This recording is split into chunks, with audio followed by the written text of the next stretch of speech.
can you just give me your full name and where we are today? My name is Dan Falzon. We're here at the Earth Sanctuary, World Nature Centre. We're 15 minutes south of Alice Springs. Had plenty of rain, it's like a water park at the moment.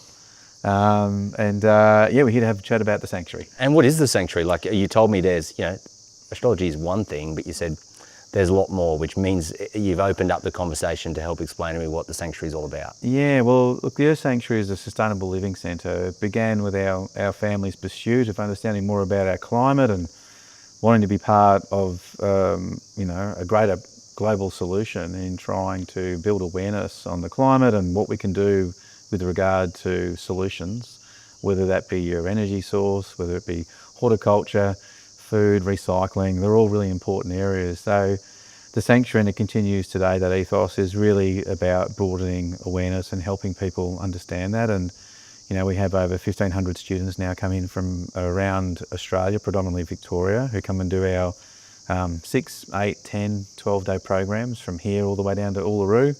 And they're all based around, learning adventures and sustainability and cultural awareness are really major parts of it, and of course wilderness first aid. So, and we're finding that this region here in Central Australia has this phenomenal effect on people, whether they're young or senior. And we're really amazed, the schools are amazed, parents are amazed at the result of what this region does. It really has an ability to be able to disconnect people and reconnect back to nature. And yeah, the results are really quite profound. And that's coming from parents who have kids growing up in cities these days, and the challenges with digital media, social media, and just that level of connection that our children have these days, and not just kids, adults as well. I think I'll stop you there, but the same is, I think it's cortisol lowering for me. I run a business. I've got a bunch of staff, and I'm constantly moving from one thing to another. And I'm constantly in that flight. And this is the third time I've been to the Red Centre in about 2 years. Every time I come back here, I feel more at peace. Yes, it has we'd love to take credit for it, but we can't. It's just, a beautiful environment. It's very ancient. The rocks, the geology, the spirituality of the region, and people really settle, and takes sometimes 1 or 2 days, but it is quite remarkable, as you said, from a physical point of view. Yeah, you can feel your cortisol levels dropping, and you get less stress, and it's kind of funny. Like, we chat to people. We don't have a 5-star hotel or resort. It's a 1 million-star resort here, and while you're out here, we encourage people to sleep under the stars and get involved in nature here, and it's just a very special place. And as I said, the results speak for themselves. Everyone walks away feeling like they've left a little bit of their soul and their spirit here, and that's a really lovely thought as well. And we tell our students the same sort of thing. Once you've been here, just that once, you kind of, I don't know, you might be sitting at a desk back home, busy East Coast or wherever, West Coast of Australia, and you kind of sometimes just have this kind of transcendental meditation moment, and it brings you back and has its own health effect on it too. So it's a pretty remarkable place.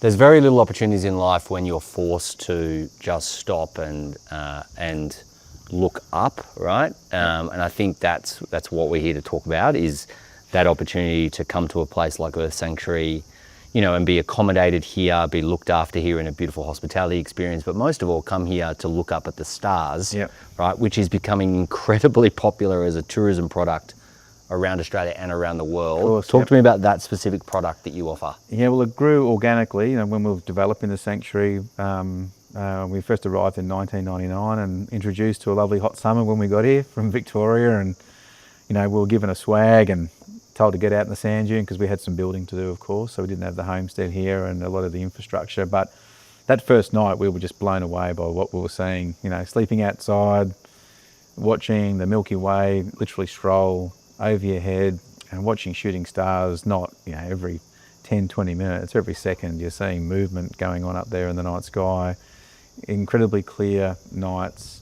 And over time, we fell in love with it, and people kind of laugh at us, but particularly between Tom, my younger brother, and myself, we slept 10 years sleeping out under the night sky, and we were just addicted to it, and we still are. It was only really our marriages which have kept us indoors, I've got to say, the betterment of our marriages, I should say. But yeah, the night sky is really something phenomenal. You kind of feel like you're on the edge of the earth looking up here. And that's what, the benefits of travelling so far into these remote areas of Australia, and that's the benefit you get. You get these beautiful night skies. All different seasons, of course, but we've seen Saturn takes 30 years to do a full revolution around the sun. We're just about to get to that stage. It's crazy. 12 years for Jupiter. So we've been through that twice now, of watching Jupiter do a full 2 spins, and the same thing for the inner planets as well. So there's so many things to see and do. Every night is still really special for all of our team that are out looking under the night sky. Every night's still amazing. Pinch yourself. And it's kind of this, quintessential thing, we reckon, growing up as Australians, is, you're getting out there camping and looking at the night sky, rolling out a swag and being around a fire. And there's these beautiful elementary things, fundamental things, which, we sometimes take for granted in Australia. And I know Australians love doing and saying what we do, but international people just, they lose their mind. They can't believe, that we sleep outside with no coverage. They're just blown away by that. But our views and what's on offer here in the Southern Hemisphere is quite phenomenal too. Our views of the southern sky, including the Milky Way, particularly through different months when the Milky Way is up and about.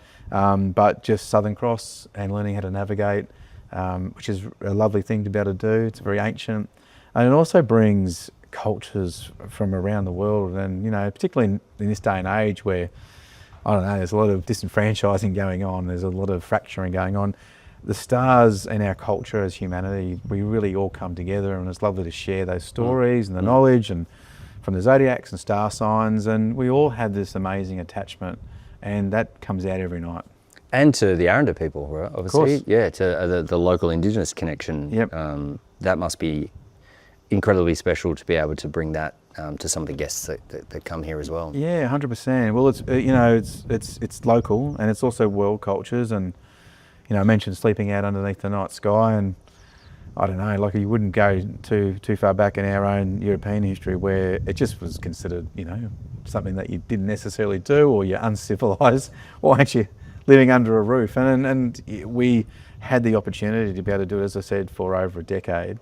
And it is a beautiful experience. It really is a phenomenal opportunity to be able to see right through the night. You get, you need less hours sleeping outside too, because you're just in an oxygen-rich environment. You're not breathing in your carbon dioxide in a room, and you literally just you might open your eyes at 2 o'clock in the morning, and you're blessed with this phenomenal Milky Way up there, or you've just watched Mars just move ever so slightly across the sky, or the moon, whatever you're looking at.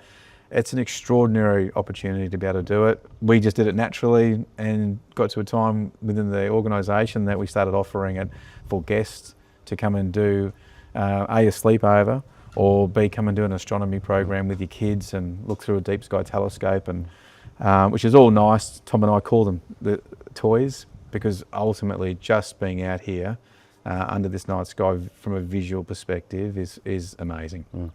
It's low season here, so it's Yep. February. We're not going to get a lot of stars tonight because it's quite cloudy, but you did say you keep it open one day a week, towards the end of Feb, start of March, just to obviously have staff coming in here and continuing to connect and work with the place. And you will get some people coming through. Yeah, of course. What is it? I'm going to say one thing. You said, it looks terrible out here, but I think it looks wild and special out here. Yeah. Right? You said, on the phone to me, you said, it just looks a bit overgrown, it just doesn't look right. And I'm like, it actually looks really magical. Yeah. No, I suppose, let me clarify my points. It's we allow for the summer period to overgrow. Like, it's good for this is a sanctuary, and for it to be a sanctuary, we have to let the grass grow. We let it go for 2 or 3 months. It brings in bird life. We'll get natural flowers that will come up as well. Yeah. So it's a nice thing to do. Sometimes for, whether it's astronomy or media coming in, we'll kind of wait till April, we'll go and cut the lawns again, and you come on through. So it's kind of it is a time for us, although we run programs, it is a time we love it, because it allows the sanctuary to return to its sanctuary. And I can't tell you how many insects and the wildlife that just comes in when we sort of reduce that foot traffic as well. So there's just a balance, I suppose. Yeah, there feels like a softness about it at the moment. There's a beautiful softness about it. Yeah, absolutely. But with filming and as I said, it's probably more foot traffic so much than filming. We just we allow the place to just breathe and get back to its roots again. Yeah. What do you love about the territory in low season? What do you love about the fact that this week, you said to me, it always starts to rain. You've come off a massive sort of really hot summer period. What do you love about I said to someone, the red centre, the green centre at this time of year? What do you love about it? It changes every year, I've got to say. Like, as I said, it really wasn't until late January that this happened. So it was actually quite dry up until that point, to be fair. Look, it is a unique time. I do like it because, as locals, the traffic does reduce, but that's also a good thing as well. A lot of us in town love the fact that, it becomes a kind of quiet little town during summer because people naturally do take off and they get their breaks and, people are busy here. It's one of the busiest small towns I've ever known. It's incredibly busy. Everyone's still chasing their tail. Probably still get annoyed that there's a traffic jam that's 2 minutes. I've got them waiting for the gang to go past or whatever. But everyone's really busy, so they deserve and they need their breaks. And something about being in remote areas too, it's good for you to get out and experience what I call civilization once in a while and just see what everyone else is doing out there, and you bring back ideas and culture as well. But the off season is still a lovely time. As I said, we still open up. We'll run scheduled programs which are online. And we hope we will get as many programs as we possibly can. We still run private programs, and it just depends on the turbulence of the atmosphere. And we just know that as soon as that heat comes in, really from November onwards, we're kind of starting to get out and we're ducking and weaving out of those big cumulonimbuses that come in. And so the guys and myself, we get really good at talking about clouds and getting in between clouds, all the rest of it. So there's just different times, but absolutely. Look, some people too, Jeremy, have only that time to get here. So we still open the doors and we recognise that there are certain nationalities that's their time as well. Obviously that's our summer and we're all down the beach or whatever, but there's plenty of countries that's their time to have a break. So we definitely still entertain it. As I said, we still take private programs, but there's still plenty of FIT programs there too. The last two questions, the question I've got is particularly around astrotourism. It's burgeoning not just among those who listen to your podcast, or who are elite stargazers, but amongst the layperson as well. Why do you think the layperson is chasing astrotourism and astrophotography as a sort of a product at the moment? Well, I think we all like looking at beautiful things. You can take that any which way you like. Looking at whether it be nebula or deep space imagery that might come our way on socials. Who doesn't like the stars? Who didn't grow up with Twinkle Twinkle Little Star? There is this fundamental inner part of our existence which drives us to knowing more about who we are and what we are. Looking up in the sky when we have people, friends and loved ones that pass, we naturally look up into the night sky and we may converse and talk, so we are connected. And that level of connection is really important for all of us. Some people are connected via their star sign, and so there is something deeper in life that I think that we're always continually in pursuit of. And so therefore any opportunity to be able to touch on that or to gain further knowledge in that area, I think we feel better. It's kind of like a health product, in a sense. A free one. Yeah, it's a free one, and we love it. We love passing on knowledge to our kids. Kids just go bananas with space. They always have. I'm sure yours are pretty excited by it. My kid, I talk to him about space and the emptiness and the endlessness of it. Yeah. And for him, what it brings is perspective, right? That his world is so much larger than what. Well, let me say that again. The world that he knows is tiny, but the world that he's discovering is so much larger than he's realizing. I think even as adults, we you know, we come out to a place like this. I certainly do, having camped now in the Territory a few times, and I just get this overwhelming sense of like perspective that nothing I'm doing in my life really matters. Yeah. That's how I feel when I look at the stars. 100%. And, you know, in a time that we live in now, perspective is so important, isn't it? You know, we, as I said, the fundamental beginnings of the Earth Sanctuary is about sustainability. And, you know, this is why astronomy became so important to us, is purely for that perspective. You know, it became important to be able to, you know, see that imagery that we see from NASA, where you've got the Earth in the background, and sometimes just to recognise that, yes, we are on a planet. There is a singularity to it all. We have to work together. We aren't, you know, the be all and end all. Humanity likes to sometimes have that approach, and that perspective is really important for our spiritual growth as well. So there's lots of these great reasons why learning the stars or just spending time underneath the stars is just really healthy and good for us at the same time. Be remiss of me not to talk about this, the Red Centre Devil Lager. That is grown, it is made, started and brewed here with the fruits that are on the property. Talk about that for me. Another great thing about being here in Alice Springs is your lack of social life, so you have to do things in your spare time. No, just joking. We have a lot of good times. You're old enough, Lee, like me, you're going to start bird watching and making beer. It's what, you know. It's a great pastime. It's been about 10 years now, but yeah, look, we are surrounded by these beautiful Quandong trees here. In fact, the Quandong homestead's behind us. That was the original name of the homestead before we took over. So we've really just you know, harnessed the potentials of what's here, and we love to be able to share this beautiful fruit. It's high in vitamin C, so I actually call it a health drink, to be fair. I know we use the term beer, but I like health drink better. Health stars, health drinks. Yeah, health stars, health drinks. But yeah, we start the brew here first, so we collect the fruit. If we can try and beat the birds, it's always a good start to the year. And we'll produce look, depending on how many cartons we do per year, but up to 100 litres of the Quandong brew. And then we've found a great brewer down in Victoria who used the water from the Macedon Ranges. So beer for us is all about the water. If you can just find beautiful water and beautiful product to combine, then you get a great product. And so this is the Red Centre Devil. It's had many different variations, but it's been the variations over the years which we've enjoyed. R&D in this department is a great deal of fun, as you can imagine.